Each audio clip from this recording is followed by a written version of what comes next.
All right, Shalom, boys. Yeah, I got a 3-for-1 deal today. Today's turned out to be an administrative day for me, just doing some running and following up with customers, stuff like that, scheduling projects. Uh, but it was on my mind, to talk about these things. So, let's deal with the importance of living within your means.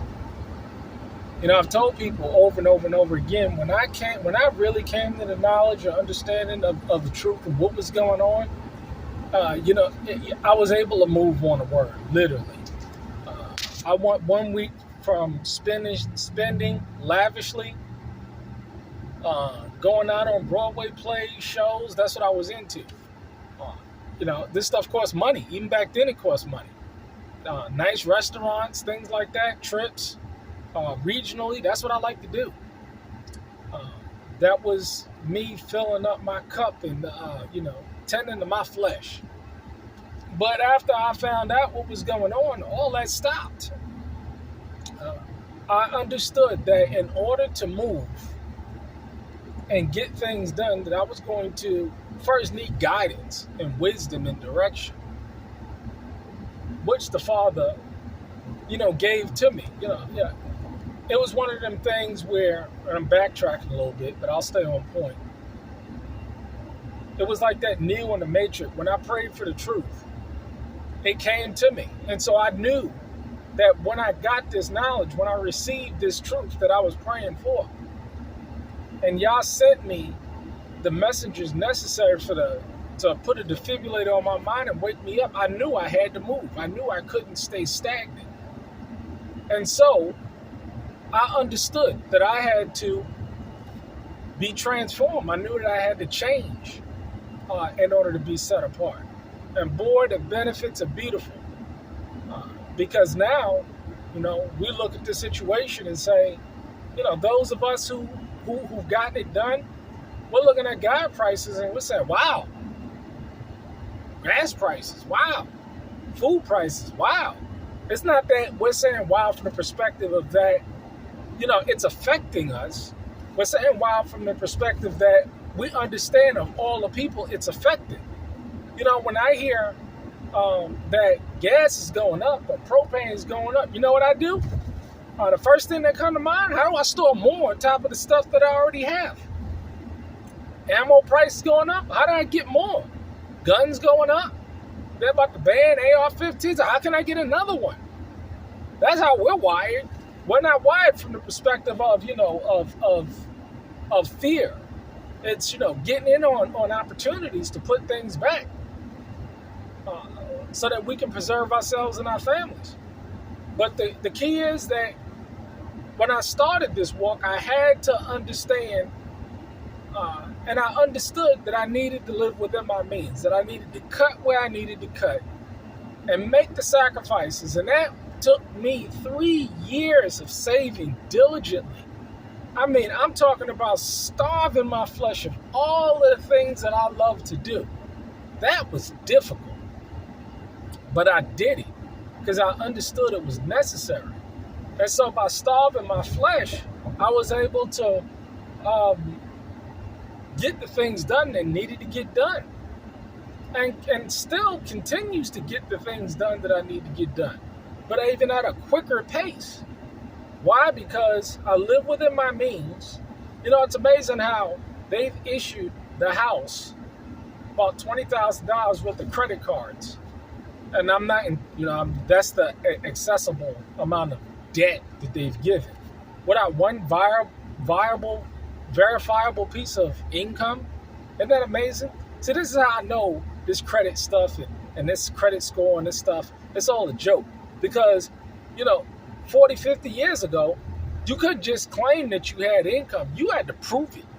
You had to prove it with bank statements and everything. Now, that is ask you a couple of questions and give you a $3,000 credit card, $5,000 credit card, $2,000 credit card, $500 credit card, $1,500. They just give me just ask a couple of questions on the internet page.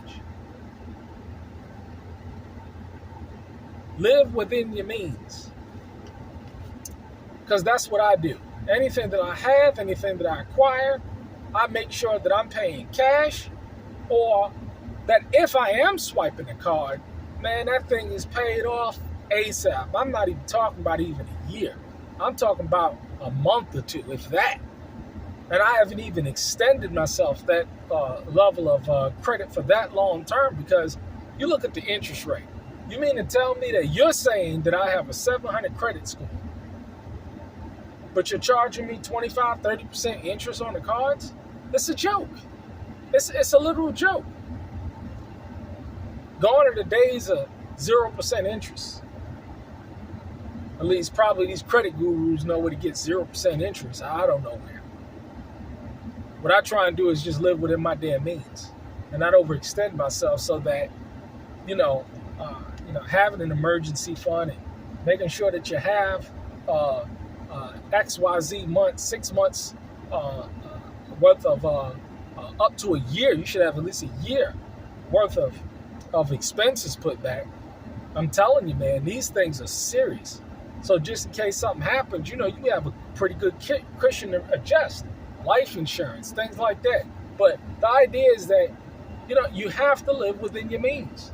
And I've yet to see a fiscally responsible person go out and build something great, like a nice homestead for themselves and their families, or a community headed up by irresponsible people, and has accomplished anything on that magnitude. I haven't seen it yet. I have not seen it yet. I see a whole lot of people living in abject poverty, though. I mean, just not because they want to live that way. They'll hide under the cloak of all this other bullshit, but nobody wants to live in poverty. Nobody wants to sit 99. It's 99 degrees. And you mean to tell me that you want to sit in a camper trailer or a shed? Because there's nothing more than a shed until it's done. It's a shed when you get it. A shed is 4 walls. That's what it is. No sheetrock, no nothing. Just 4 walls. Insulation at best. That's a shed. It becomes a cabin when you've framed it out, insulated it, electrical and sheetrock and walls and ceilings and a bathroom and a kitchen, and that's when it becomes a cabin. Don't get it twisted. A lot of people live in sheds. They don't live in cabins.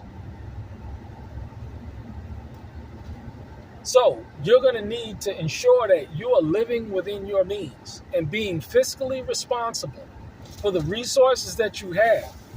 Because a lot of people, they got a little, they can't look at their lives. Where should a person be at 40? Where should a person be at 50? Where should a person be at 60 economically?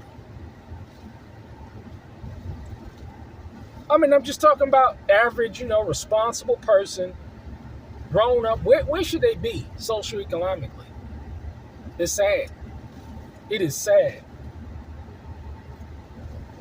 But you must be fiscally responsible. You got to put away the foolishness and live within your means. I drive the car that I drive because that's what I can afford. I live in a home and the land is paid for it because that's what I can write the check for. You see? Not that I can get into debt for, but what I can write the check for, what I can put down cash for. And I must say, I live a pretty decent life. I mean, I'm very much content with the way I live. And because Yah continues to bless the labor of my hands, and it shows forth. It does show. It's going to be a beautiful year. It's turned out to be a very beautiful year for the land, for the growth, and for the projects that's getting done, in spite of all of this calamity that's taking place. Why? Because we're set apart, we live within our means, we work hard, and we know how to produce. We are blessed in the labor of our hands. And if folks that are moving, they're blessed in the labor, and they're going to get the same thing and more. That's just how it is going to be. I mean, there's no doubt in my mind that they're going to receive the success because they're hard-working men, family men that know how to get things done. You see? It always shows. See, all the talking and the fakery and the foolery, and and the stage playing, it's all coming to an end. Really, you look at people today, it's a joke. Really, you see people getting all silent and stuff. I don't see too many garden videos these days. I don't see no many building videos these days. I don't see many even pictures on. I don't see none of that these days. You know why? Because folks are destitute, decrepit, and they know it. Ain't nothing to show. Ain't no progress to show. Let me tell you. Learn how to be fiscally responsible, because the time of preparation is coming to an end. I mean, the cost of everything of itself is telling you exactly what's going on. The numbers don't lie. People will lie through their mouths all day long, but the numbers, it won't lie. It's funny. I'm an analytical person. You can pretty much tell what somebody makes by where they work, how they live, where they live, things like that. It's not very difficult to do a quick calculation to get those numbers. And I'm telling you, the numbers show, and the reports show from their own testimonies that, hey, the destitution is here. Why? Don't know how to handle this. Don't know how to make it, let alone handle it. It's sad. Live within your means.